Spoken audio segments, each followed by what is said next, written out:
24 जनवरी 1947 Los Angeles के एक newspaper office में एक छोटा सा पार्सल आता है। उस पार्सल के अंदर था एक कत्ल की गई लड़की का कुछ निजी सामान और एक मैसेज, यहाँ डालिया का सामान है और अभी ऐसा और भी आएगा।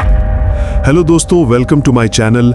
आज हम हॉलीवुड की चकाचौंध भरी दुनिया के पीछे छुपे एक ऐसे काले सच का पर्दाफाश करेंगे जो आज भी कई लोगों की नींदें उड़ा देता है। वीडियो को अंत तक जरूर देखिएगा क्योंकि ये सच्ची घटना हॉलीवुड की किसी सस्पेंस हॉरर फिल्म से कम नहीं है। ये कहानी शुरू होती है 15 जनवरी 1947 की सुबह लॉस एंजलिस के नॉर्टन एवेन्यू की एक सुनसान सड़क पर घना कोहरा छाया हुआ था। बेटी बर्सिंगर नाम की एक महिला अपनी 3 साल की छोटी बच्ची को लेकर जूते के दुकान की तरफ जा रही थी। अचानक सड़क के किनारे खाली पड़े घास के मैदान पर उनकी नजर पड़ती है। वहां एक सफेद रंग की 2 टुकड़ों में कटी हुई कोई चीज पड़ी हुई थी। शुरू में उन्हें लगा कि वो कपड़ों की दुकान पर रखा जाने वाला कोई टूटा हुआ पुतला यानी मैनिक्विन है, जिसे शायद किसी ने कबाड़ समझकर वहां फेंक दिया होगा। लेकिन जब वो धीरे धीरे उस पुतले के करीब गईं, तो वो नजारा देखकर उनके होश उड़ गए। उनकी दिल की धड़कन अचानक तेज हो गई। उन्होंने आनन फानन में अपनी बच्ची की आंखें बंद की, उसे वहां से दूर खींचा और चीखते हुए पुलिस को फोन करने के लिए दौड़ी। पुलिस मौके वारदात पर पहुंची और जांच करने पर देखा कि वो कोई पुतला नहीं था, वो एक जवान लड़की के शरीर के आखिरी अवशेष थे। और वो अवशेष इतनी खौफनाक हालत में थे जिसे देखकर सालों से भयानक क्राइम्स की इन्वेस्टिगेशन करने वाले सख्त से सख्त पुलिस ऑफिसर्स के भी हाथ पैर कांप गए थे। उस लड़की के शरीर को कमर से बीच से काटकर पूरी तरह 2 हिस्सों में बांट दिया गया था। लेकिन सबसे डरावनी और हैरान कर देने वाली बात तो ये थी कि वहां खून की एक बूंद भी नहीं थी। ये अमेरिका के इतिहास का सबसे खौफनाक, रहस्यमयी और आज तक ना सुलझ पाने वाला केस है द ब्लैक डालिया केस। इस रहस्य को समझने से पहले हमें ये जानना होगा कि बेरहमी से मारी गई वो खूबसूरत लड़की आखिर थी कौन। उनका असली नाम था एलिजाबेथ शॉर्ट। एलिजाबेथ का बचपन बहुत ही दुख भरा था। जब वो छोटी थी तब उनके पिता ने अपनी गाड़ी एक पुल के किनारे छोड़कर आत्महत्या करने का नाटक किया था। बाद में वो किसी दूसरे शहर में जिंदा पाए गए, लेकिन इस वजह से एलिजाबेथ का परिवार पूरी तरह बर्बाद हो गया था। बचपन से ही अस्थमा की बीमारी होने के कारण एलिजाबेथ ठंडे मौसम में नहीं रह पाती थी, इसलिए वो गर्म जगह की तलाश में कैलिफोर्निया आ गईं। उनका सिर्फ एक ही बड़ा सपना था, हॉलीवुड के सिल्वर स्क्रीन पर चमकना, एक मशहूर हीरोइन बनना।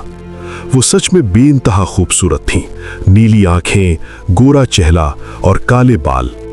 उन्हें हमेशा काले रंग के कपड़े पहनना बहुत पसंद था और वो अपने बालों में डालिया नाम का एक खूबसूरत फूल लगाया करती थीं। उस वक्त सिनेमा घरों में द ब्लू डालिया नाम की एक फिल्म सुपरहिट चल रही थी, इसलिए आसपास के लोग उन्हें मजाक में ब्लैक डालिया कहने लगे। किसे पता था कि आगे चलकर यही नाम उनकी जिंदगी की सबसे काली पहचान बन जाएगा। हीरोइन बनने की चाहत में एलिजाबेथ ने बहुत संघर्ष किया।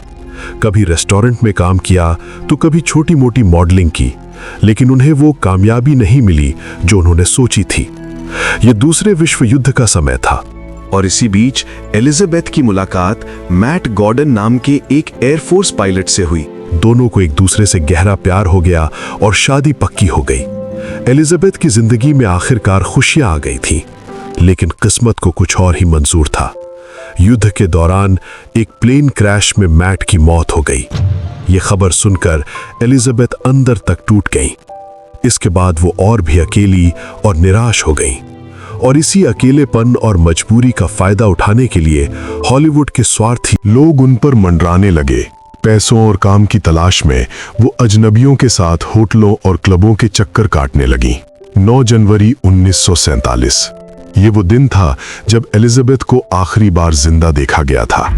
रॉबर्ट मैनली नाम के एक शख्स ने उन्हें लॉस एंजलिस के मशहूर बिल्टमोर होटल के बाहर छोड़ा था। एलिजाबेथ ने रॉबर्ट से कहा था, मुझे यहाँ किसी से मिलना है। होटल की लॉबी में काम करने वाले कर्मचारियों ने उन्हें वहां देखा था। उन्होंने वहां के टेलीफोन से किसी से कुछ बात भी की थी। उसके बाद वो होटल के मुख्य दरवाजे से बाहर निकली और रात के उस घने अंधेरे में इस तरह गायब हो गईं कि अगले 6 दिनों तक उन्हें किसी ने नहीं देखा। उन 6 दिनों तक वो कहाँ थीं, किसके साथ थीं, उन्हें किस तहखाने में बंधक बनाकर रखा गया था, ये बात आज तक किसी को पता नहीं। लेकिन 15 जनवरी की सुबह जब वो नॉर्टन एवेन्यू के मैदान में मिली तो उस नज़ारे ने पूरी दुनिया को हिलाकर रख दिया। दोस्तों, अब मैं क्राइम सीन की जो जानकारी आपको देने वाला हूं, उसे सुनकर यकीनन आपके रोंगटे खड़े हो जाएंगे। बेटी की खबर पर जब पुलिस वहां पहुंची तो वो हैरान रह गई। वो क्राइम सीन किसी साइकोपैथ किलर के मास्टरपीस जैसा लग रहा था। पहली बात, शरीर को रीढ़ की हड्डी तोड़े बिना 2 हिस्सों में काटा गया था। इस तरह की परफेक्ट हेमिकॉर्पोरेक्टमी जैसी सर्जिकल प्रिसिजन कोई आम इंसान कर ही नहीं सकता। ये किसी बहुत ही मशहूर सर्जन के हाथों का ही काम था। दूसरी बात, कातिल ने उन्हें किसी और जगह पर मारा था। उनके शरीर का सारा खून बहा दिया था और अच्छी तरह साफ करने के बाद ही वहां लाकर एक खौफनाक कलाकृति की तरह सजा कर रखा था।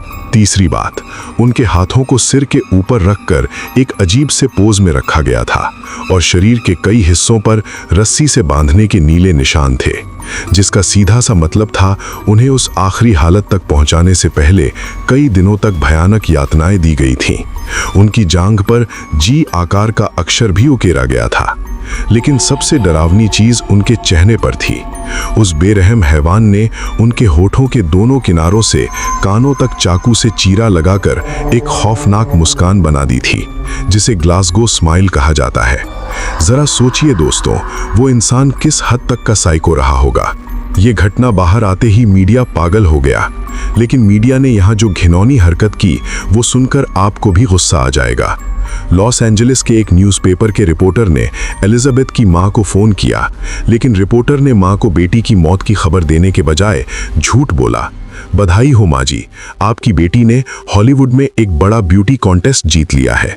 ये खबर सुनकर बेचारी मां खुशी से झूम उठी और रिपोर्टर को बेटी के बारे में सारी जानकारी दे दी। जब रिपोर्टर को अपनी न्यूज़ के लिए सारी अंदरूनी जानकारी मिल गई, तब उसने बड़ी बेरहमी से कहा, माफ कीजिएगा, आपकी बेटी का कत्ल हो गया है। एक तरफ मीडिया का तमाशा चल रहा था तो दूसरी तरफ वो अपराधी पुलिस और मीडिया के साथ लुक्का छिपी खेल रहा था।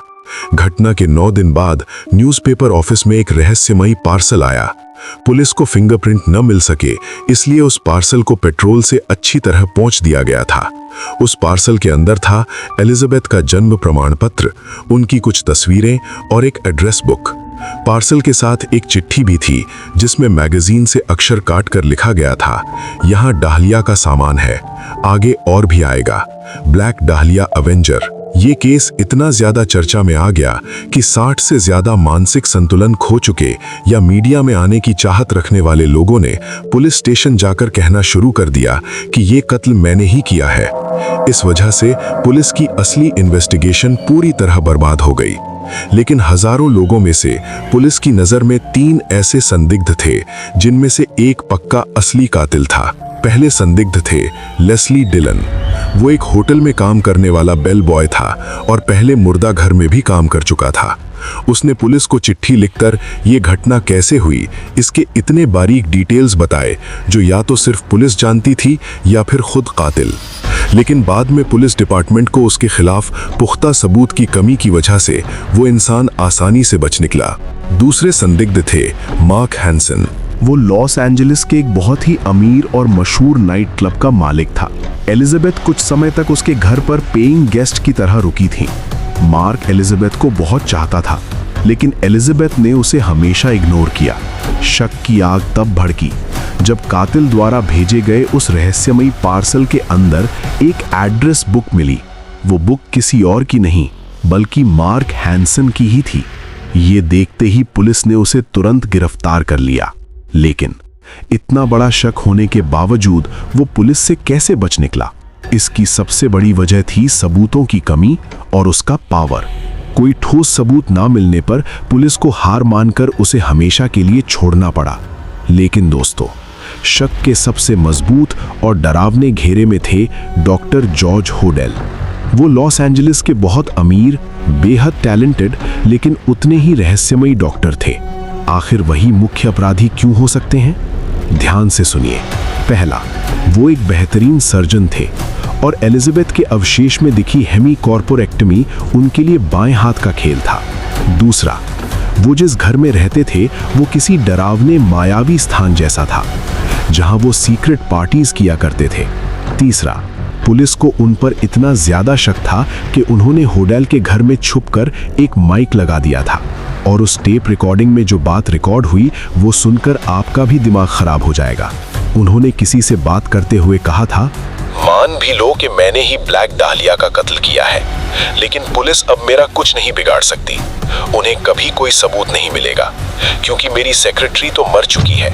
इतना बड़ा सबूत होने के बावजूद पुलिस कुछ नहीं कर सकी।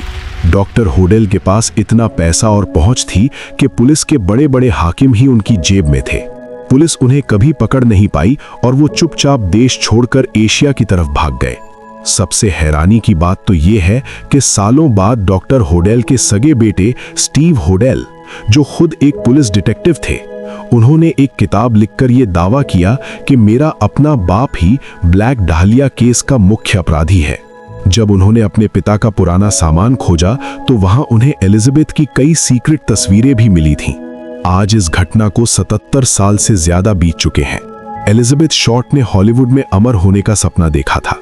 उनका वो सपना तो पूरा हुआ दोस्तों, लेकिन एक चमकते सितारे के रूप में नहीं, बल्कि हॉलीवुड के सबसे बड़े और काले रहस्य के रूप में। कहते हैं कि जिसकी अकाल या इतनी बेदर्दी से मौत होती है, उसकी आत्मा को कभी शांति नहीं मिलती। आज भी लॉस एंजलिस के उसी बिल्टमोर होटल में कई लोगों ने रात के वक्त काले कपड़े पहने एक उदास महिला को लॉबी में भटकते हुए देखा है। शायद एलिजाबेथ आज भी उसी होटल में किसी का इंतजार कर रही हैं। वो कातिल जिसने एक जिंदा इंसान को इतनी खौफनाक यातनाएं दी, वो कभी कानून के शिकंजे में नहीं आया। शायद वो कातिल हम और आपके बीच ही एक आम इंसान की तरह गुमनाम रहकर एक परफेक्ट क्राइम करके अपनी मौत मर गया होगा। आपको क्या लगता है दोस्तों, क्या वो अपराधी डॉक्टर होडेल ही थे या पावर और पैसे के दम पर असली इंसान को बचा लिया गया था? नीचे कमेंट बॉक्स में अपनी राय जरूर लिखिएगा। अगर आपको ऐसे ही मिस्ट्री, सस्पेंस और रोंगटे खड़े कर देने वाली क्राइम स्टोरीज पसंद हैं तो चैनल को सब्सक्राइब करना मत भूलिएगा। वीडियो पसंद आया हो तो एक लाइक जरूर कर दें। ऐसे ही डरावने और रहस्यमयी वीडियो के साथ फिर लौटूंगा। तब तक के लिए सुरक्षित रहें। See you in the next video. Thank you.